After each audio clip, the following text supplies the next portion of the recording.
nimefundisha upendo kutoka kwa Baba Mungu wa mbinguni.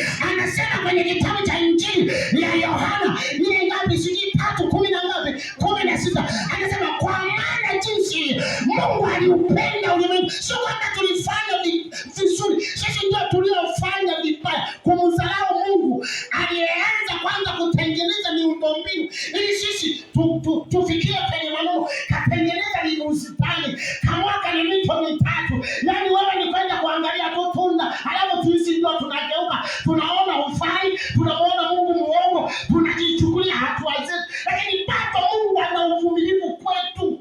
Baba anakupenda ulimwengu, ingawa kuna majamaa yao yanamtukana, yanalewa, yanazidi, lakini anapoachilia mvua yake inatupata wote.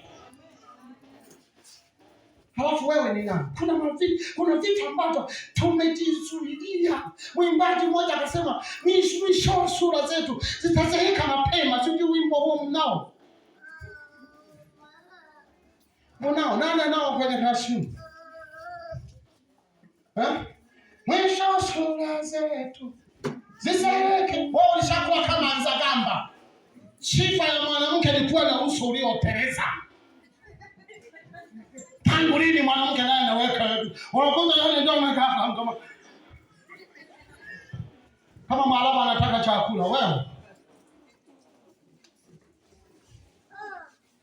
Sura ya mwanamke ina tabia ya urembo. Ndio maana mimi tulipokuwa wapagani, mimi hapa nilikuwa na matuta. Leo hii hayapo. Kwa sababu gani? Nina upendo na nyinyi.